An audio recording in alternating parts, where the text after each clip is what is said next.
Graças e paz, família Adai, e a todos vocês que estão nos acompanhando nessa programação de Páscoa tão especial. A minha eterna gratidão. Estamos aqui em nome de Jesus, aquele que é o Alfa, o Ômega, o princípio, o fim, o autor e consumador da nossa fé.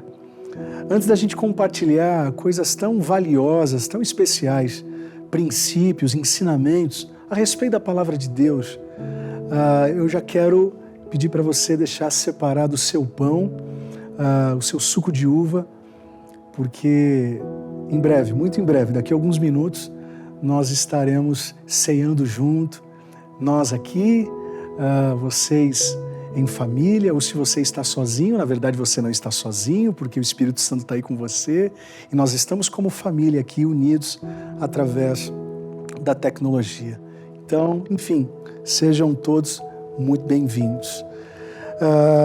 Vamos lá, eu estou aqui com pessoas muito especiais, representando o nosso cômodo em Colorado, pastor Samuca, representando o nosso cômodo online, pastor Eduardo, também meu cunhado, certo ou não? Certo.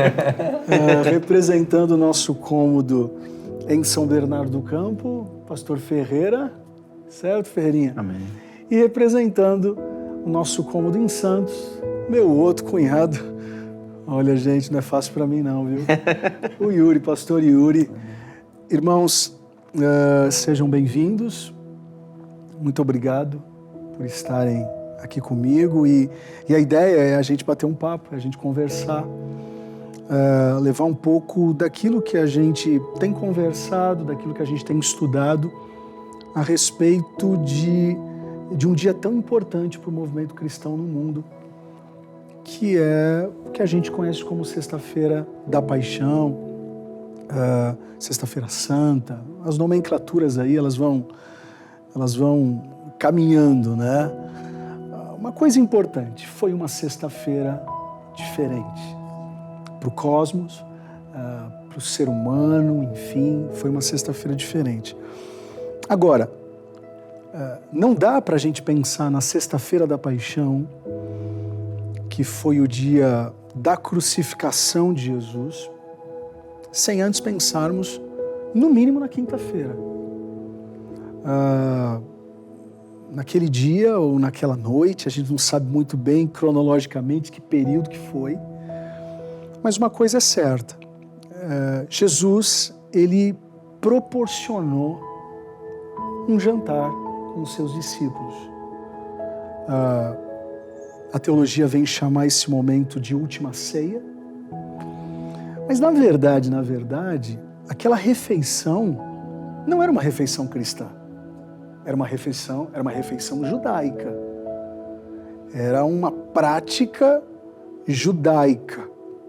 A Páscoa era, num primeiro momento, um movimento judaico, uma refeição onde eles comemoravam a saída do povo do Egito em direção à Terra Prometida, não é isso, Yuri? Sim. Foram 400 anos escravizados e agora eles fazem esse movimento de saída. Nessa quinta-feira, né, era a Páscoa em si é a passagem, é a celebração, esse tempo de passagem, né, que vem do original Pesach, né, Pessaquê. E nesse momento era a passagem justamente da libertação do povo do Egito, agora estando livre. Não era ainda a Páscoa cristã, que é a que nós comemoramos, que nós celebramos, que também é uma passagem, também é um período de libertação, mas não agora a libertação do Egito, mas a libertação do povo, que outrora estava preso ao pecado e agora livre, né, através do sacrifício de Jesus. Então, é importante a gente entender essas duas Páscoas, né? A Páscoa judaica e a Páscoa cristã, né? essa diferença que existe. Exato. E me faz lembrar, Ferreira, aquele texto de Paulo, e depois Pedro também reafirma. Essa teologia ela não é apenas paulina, ela é petrina também, que ele nos tirou do império das trevas e nos transportou para o seu reino de luz. Esse Pessac, ele é muito mais integral, muito mais global. Uau, eu fico pensando a respeito disso, é muito doido, né? Eu acho tão interessante, pegando este gancho, neste bloco de despedida de Jesus, que a teologia nos ensina, que começa em João 13 e termina em João 17, os primeiros versículos já são... É incrível. A Bíblia fala nos primeiros versículos que Jesus amou os seus e amou-os até o fim. Isso Inclusive Judas. Inclusive Judas. Justamente isso que eu citar agora. Judas estava na mesa, Pedro também estava na mesa, e é algo que nos chama a atenção, porque Jesus, depois de 3 anos ensinando seus discípulos, ele decide ter essa reunião intimista, naquela parte superior da casa, naquele cenáculo, parte o pão, e de repente ele decide dar o melhor exemplo para os discípulos, que é de servir. Ele coloca a toalha na cintura, vai lavar os pés dos seus discípulos, como prefigurando que a própria vida dele foi colocado em serviço da humanidade. E aí começa esse caminho lindo. Não querendo polemizar, já polemizando, mas eu acho importante esse tipo de assunto. O fato de Judas estar nesse momento, ele é muito emblemático, porque ao decorrer dos anos na história cristã, a igreja foi tirando da mesa aqueles que ela não achava digno. Os Judas, né? Foi tirando da mesa os Judas. E a gente vê isso até hoje. Sim. A gente vê isso até hoje. Sendo que o próprio Jesus, sendo onisciente, onipotente, onipresente, ele permitiu Judas estar naquele momento. E nós, como pastores, será que nós temos o direito de dizer: você não é digno de tomar ceia, você é? Qual é o crivo? É tão interessante essa tua fala, que o padre Antônio Vieira, ele cita dentro desse contexto que Jesus é um amante perfeito, ou seja, é aquele que ama com perfeição. Ou seja, mesmo sabendo quem Judas era, mesmo sabendo quem Pedro era, mesmo sabendo quem nós somos, ele nos amou, amou os seus e amou até o fim. Amém. Isso é muito lindo. Uau. Isso é muito louco. Enfim, o caminho continua. O caminho continua. A Bíblia vem dizer que ainda nessa quinta-feira, essa transição da quinta para a sexta, Jesus ele vai a um lugar. A gente conheceu esse lugar, né, Ferreira? O Yuri também conheceu, né? Então vocês estão precisando. Eu vou correr atrás. Vamos chegar lá. Que é o Getsemane. E foi profética realmente a ida dele lá, né? Porque Getsemane, lá no Jardim das Oliveiras, significa local de prensa. E se tem algo que aconteceu através de uma batalha espiritual, foi essa prensa que Jesus ele estava sofrendo, a ponto do texto bíblico relatar que ele suava sangue. E eu me lembro não sei se você se lembra, uma certa vez um pregador foi nadar e nós estávamos na Grenfell ainda. Sim. Para quem não sabe o que é Grenfell, bom sujeito não é. Grenfell, depois Agostinho Gomes, depois a gente foi para Ouro Verde, onde estamos, no Ipiranga verdade. Agora. Foi na Grenfell, e ele falou um pouco, ele falou um pouco desse suor de Jesus em sangue, mas da visão mais médica, mais fisiológica. Você se lembra disso? Sim, eu lembro, porque toda vez que a gente lê essa passagem, a gente entende só como um sentido figurado de, nossa, suou sangue porque estava doendo demais, enfim. Meio metafórico. Meio metafórico. E ele falou esse pastor, ele comentou que um amigo do pai dele tinha um câncer no estômago. Eu lembro exatamente o que ele falou. E ele tinha uma síndrome onde nenhuma anestesia pegava ele. Ele tinha alergia, né? Tinha alergia, não podia dar nenhuma anestesia nele. E aí o médico falou, a gente vai fazer a cirurgia, porque precisa tirar esse câncer de você, só que você vai sentir tudo, né? E, enfim, você vai desmaiar e tal. E eles fizeram a cirurgia. Imagina, a dor de você sentir os médicos abrindo a barriga dele. E só que era muita dor e aí o cérebro dele apagava. Então ele ficou toda a cirurgia desmaiando, acordando, desmaiando, acordando. E quando acabou a cirurgia, os médicos conseguiram retirar o tumor. Toda a roupa que ele tava da cirurgia estava empapada de sangue, porque eles só cortaram a barriga, mas era uma dor tão grande, uma agonia tão grande, que as veias dele começavam a estourar e ele literalmente suou sangue também. E Cristo teve essa mesma reação orando. Imagina isso. Então quer dizer que é possível, em um momento de pressão, o organismo... Fisiologicamente é literalmente possível suar sangue. Então não é uma coisa só metafórica que a gente... Isso, só que o cara estava sofrendo uma cirurgia. Imagina o tamanho da agonia, né, sofrendo, orando, você sentindo aquele peso de todo o pecado do mundo. Enfim, estamos falando da quinta, já na transição da madrugada, e a gente precisa seguir, e finalmente chegamos na sexta, onde Jesus é levado no caminho do Gólgota. Para a gente ganhar tempo, nós chegamos no momento da crucificação. A Bíblia vem dizer que Jesus ele foi crucificado ao meio-dia, e parece um paradoxo, mas ao meio-dia não tem dia. Tamanho era o impacto do cosmos a respeito do que estava acontecendo. Era uma hora decisiva para a criação. E quando eu digo para a criação, para o cosmos, eu digo isso teologicamente sendo correto, porque a Bíblia vem dizer que Deus amou o mundo de tal maneira, e o mundo aí não é apenas o ser humano, o mundo aí, cosmos. Sim. Ou seja, o amor de Deus enviando Jesus é para fazer uma reconstrução, uma ressignificação no mundo todo. Tamanho foi o impacto do pecado em Adão e Eva. Então Jesus agora vem para ressignificar isso. Então não é à toa que ao meio-dia o céu ele se escurece.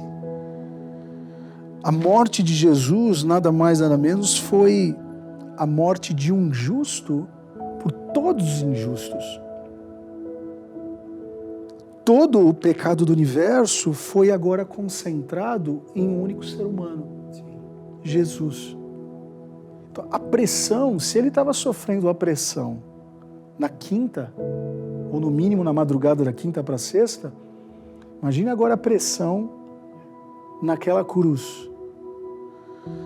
E aí eu me lembro, Samuca, me corrija se eu estiver falando uma besteira, mas eu me lembro do cântico que Paulo ele vem relatar em Filipenses 2. Sim. Né?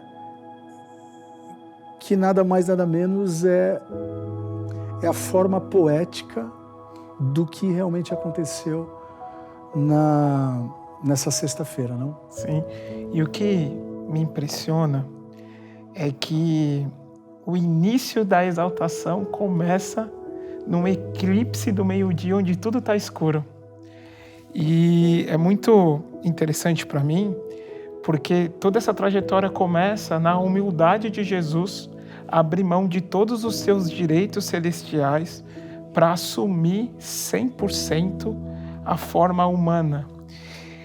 E o texto vem dizer, em Filipenses, que ele se esvazia de si mesmo. Literalmente, ele se esvazia para ele sentir completamente o que nós, seres humanos, poderíamos sentir. Ou seja, não foi só na dor da oração, foi a dor física mesmo. E aí tem um pastor chamado Dietrich Bonhoeffer. Ou seja, não foi apenas a dor da batalha espiritual do Getsemane, foi batalha física mesmo. Batalha física. Lógico que a dor espiritual o fazia sangrar, mexia com a sua fisiologia, mas, foi o ápice, foi cortado, ele foi... O ápice de dor de tudo, né? Isso. E, tanto que O esse Dietrich, pastor... você fala do Dietrich, isso, né? Isso. Duas coisas que ele fala da crucificação. Ele fala primeiro do padecer de um Deus que morreu pelos pecados da humanidade e fala do compadecer de um Deus que se tornou homem para sentir a dor física, a dor da alma, a dor do corte, a dor do abandono.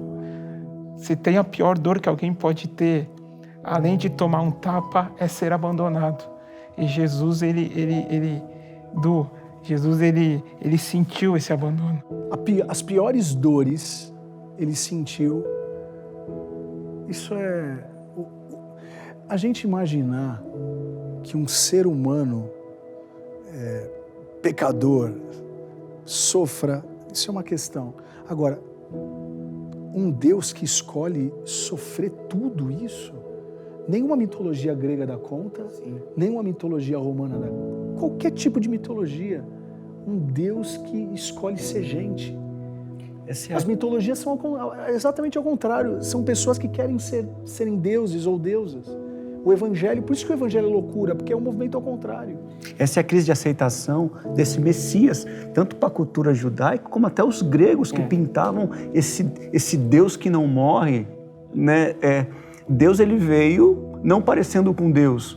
E aí muitos não aceitaram até se entregar numa cruz. E a inteligência de Paulo em colocar Deus como rei é porque na cultura da época grego-romana principalmente tinha-se a ideia de que um rei era semideus.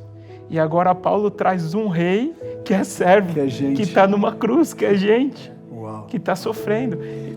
Então isso é fantástico.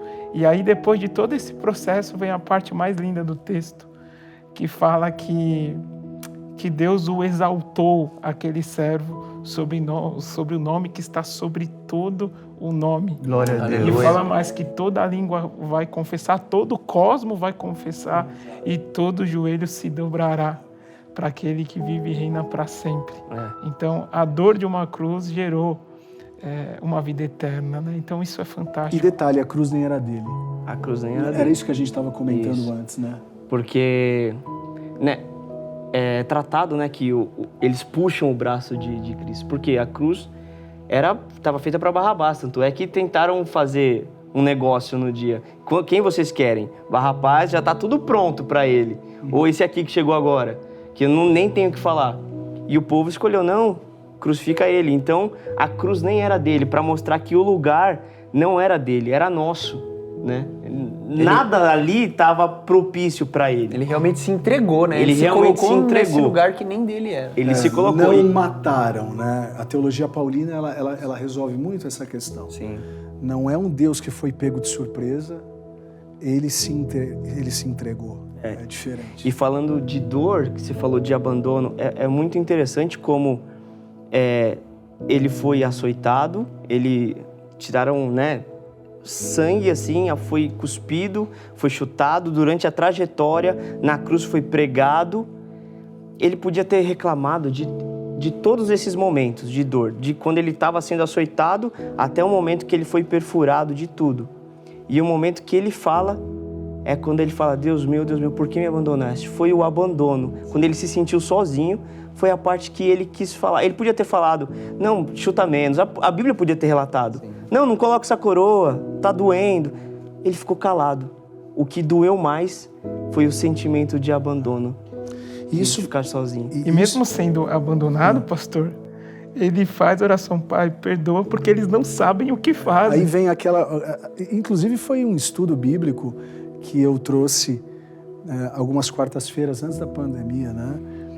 Sobre as frases que Jesus disse na cruz. Uma sequência de frases, assim, que são frases que a gente só acredita porque tá na Bíblia mesmo. É verdade. porque é um nível de maturidade, é um nível de integridade. E falando a respeito disso, eu trouxe aqui... eu poderia tentar decorar, mas acho que eu não ia conseguir. Eu trouxe um texto do Ennio Miller, é um escritor que eu gosto muito, que ele diz o seguinte: a força do amor de Jesus na cruz gerava um movimento inverso ao do pecado. O amor vai atraindo, reunindo tudo. Ao fazê-lo, atraiu a si também toda a forma do pecado. Jesus pendurado na cruz era como um aspirador espiritual, que aspirou todo o pecado do mundo para dentro do seu ser. Por isso, naquela hora, ele era o maior pecador que já existiu sobre a face da terra, a ponto do texto bíblico relatar que ele se fez pecado por nós. Tão impressionante foi a condenação de pecado que sua força rompeu, inclusive, o próprio ser divino, que você acabou de dizer, o abandono do Pai com ele. Que esse é um mistério na teologia. O amor, a ligadura perfeita que na força do Espírito liga perfeitamente o Pai e o Filho, foi obscurecido naquela hora pela força disruptiva e separadora do pecado. Foi o gesto final de Jesus em sua identidade plena com a humanidade. Sem dúvida alguma, era o ponto mais baixo a que se poderia chegar. Enfim, ele morre. Ele morreu. Na sexta-feira, o que os discípulos de Emaús não quiseram acreditar, o que Pedro não quis acreditar, as mulheres que estavam lá não quiseram acreditar, mas ele morreu.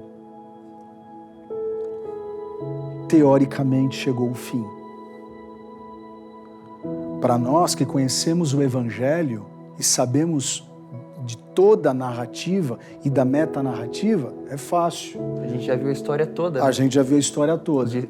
Ali no momento eles estavam na série assistindo só o capítulo 1. Exatamente, né, pensando na Netflix inteira, aí. Exatamente. Boa. Exatamente. A visão romântica, né? A visão romântica. Agora, a gente tem que se colocar no lugar dessas pessoas. A Bíblia vem dizer que ele morre, o véu do templo se rasga de alto a baixo, ou seja, o milagre daquilo que estava acontecendo já estava criando desdobramentos.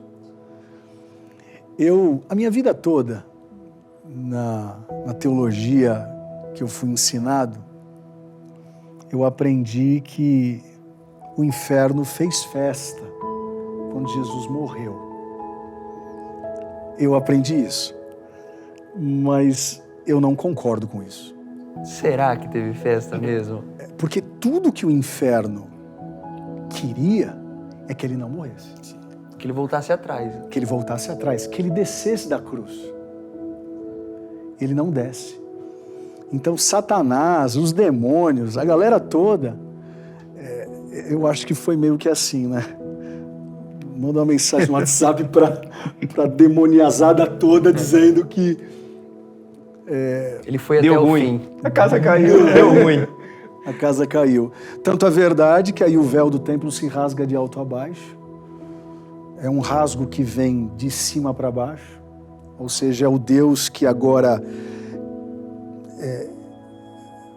tira essa cortina, desmonta essa cortina, essa separação entre o divino e o humano. Porque essa cortina, ela é simbolicamente um reflexo daquilo que havia no templo e antes do templo, lá em Moisés. Dentro lá do tabernáculo, tinha essa cortina. Né? Então, no tabernáculo tinha uma cortina que era grossa. Aí, quando se faz o templo, essa cortina ela continua. E essa cortina agora é rasgada. Ou seja, em Jesus, mediante o sacrifício dele na cruz, todos podem ter um livre acesso. Amém. A ponto do autor aos Hebreus dizer, podem entrar com ousadia, porque ninguém vai morrer. Um novo e vivo caminho, né? Um novo e vivo caminho. Isso é maravilhoso, pastor, porque enquanto as pessoas tinham que vir de fora para se relacionar com ele, ele faz o caminho inverso, ele rasga o véu e ele abre o caminho, ele indo até as pessoas. Exato. Ou seja, o que eles pensavam que era o fim, na verdade, era o fim do fim. Porque tragada foi a morte pela vitória Glória a Deus. em Cristo Jesus. Aleluia. O que separava Deus da gente, o que separava Deus da humanidade, foi desfeito na cruz. Deus mesmo pôs abaixo tudo que separava. E em Cristo Jesus, mediante o sacrifício dele, nós podemos ter o livre acesso. O castigo que nos trouxe a paz estava sobre ele. Amém. Novo. E pelas suas pisaduras, Nós fomos sarados. fomos sarados. Por um novo e vivo caminho. Novo e vivo caminho. Quem dá mais? Glória a Deus por tudo. O que a gente pode pensar, então, a respeito disso tudo é que valeu a pena. Sim. Se estamos aqui é porque valeu a pena. Daqui a pouco nós vamos ter o nosso momento de ceia. E só falando desse novo e vivo caminho, a gente tem visto, né, que o homem, até hoje, ele quer mostrar o quanto ele é forte através da destruição, né? A gente está vendo um momento de guerra e um país querendo brigar com o outro, quem tem um poder bélico maior. E Quem tem poder hoje é quem destrói mais. quem destrói mais, exatamente. E aí Cristo vem mostrar, através da entrega, vem trazer a vida eterna para nós. E aí a gente vê que o real poder está em quem traz vida, não em quem traz morte. Uau. Se a gente levar 5 caçadores para uma floresta caçar, um vai querer matar um animal maior que o outro através da arma que ele tem. Mas se você fala para eles, agora ressuscita cada um deles, nenhum deles vai conseguir. Então o poder está mais em quem traz vida, não em quem traz morte, Glória a Deus. destruição. Uau, é isso. Por isso que nós precisamos cear. É óbvio que a gente está falando da sexta-feira, porque hoje é sexta-feira. Amanhã nós teremos o nosso estudo bíblico em pequenos grupos, falando um pouco do sábado.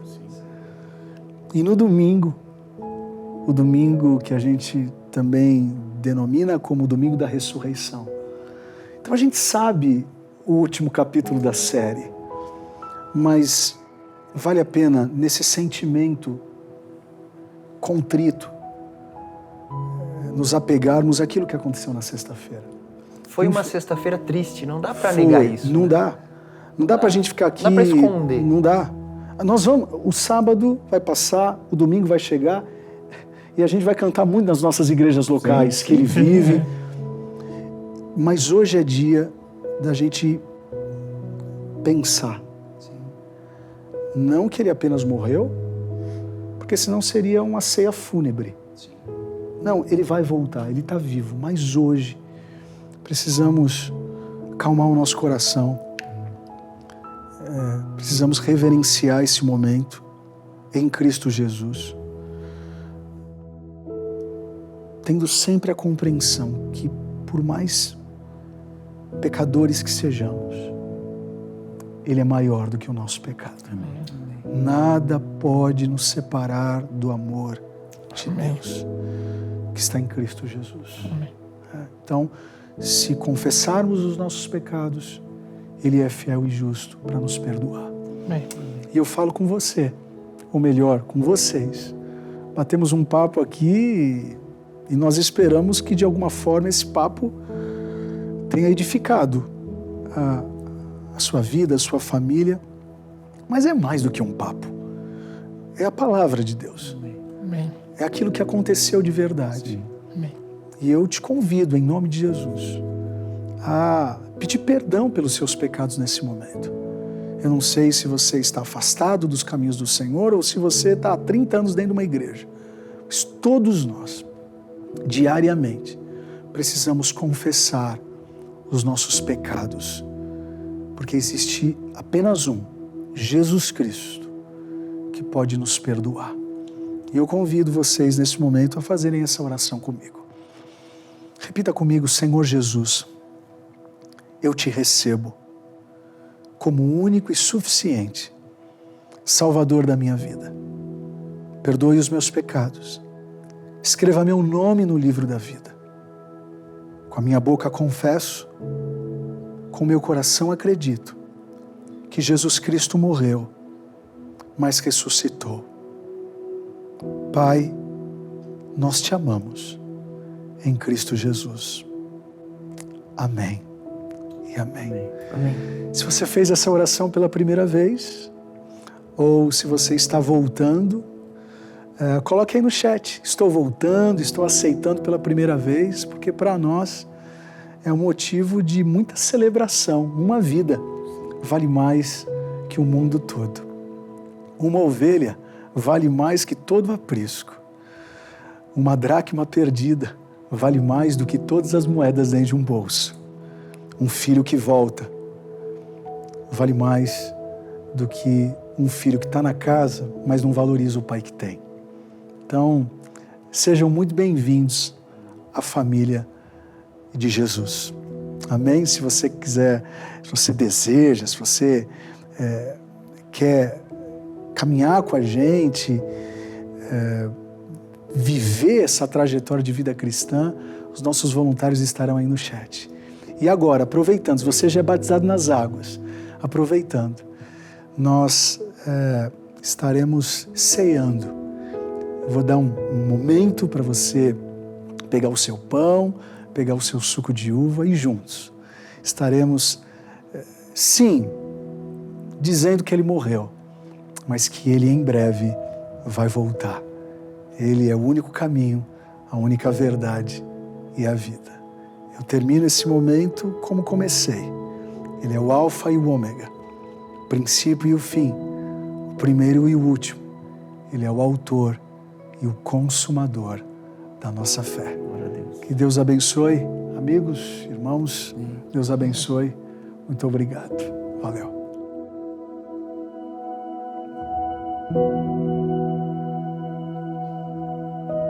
Enfim, chegamos em um dos momentos mais importantes dessa noite, que é o momento da ceia. Sim. A gente conhece também como Santa Ceia, a ceia do Senhor.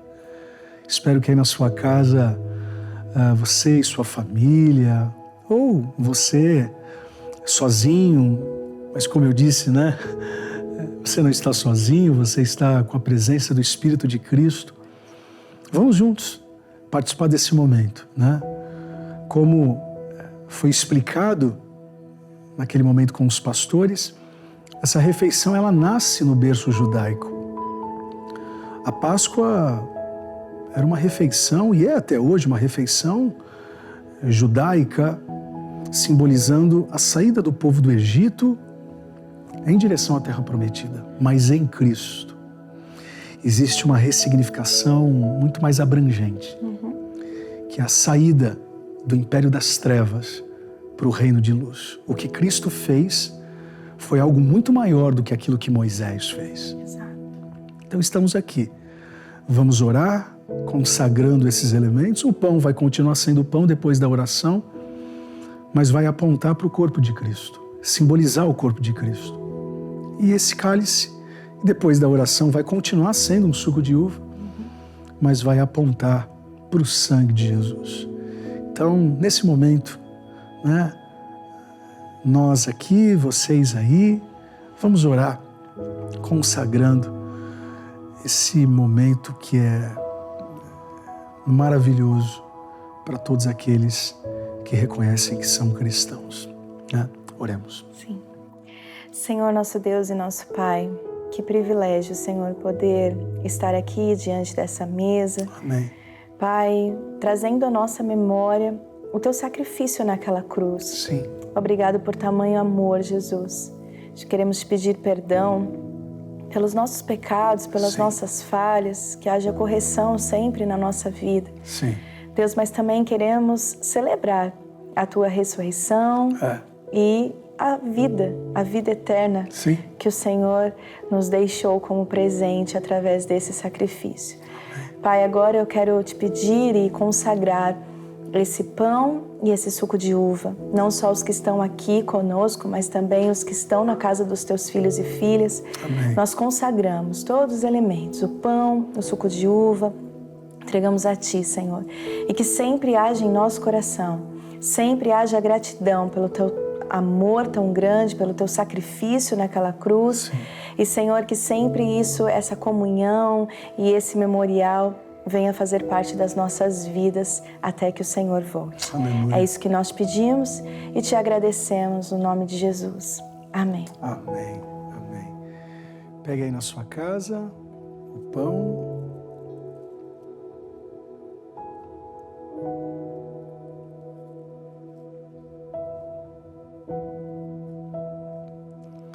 Amém. Comam todos.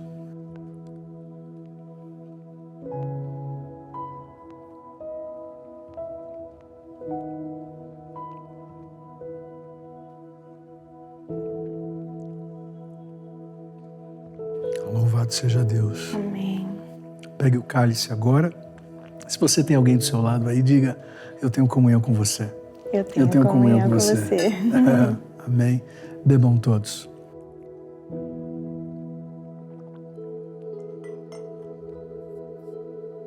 Amém. Louvado seja Deus. Ao Senhor a honra, ao Senhor a glória e ao Senhor o louvor para todos sempre. Amém. Como é bom participar de algo tão sublime, tão nobre, tão urgente e tão eterno.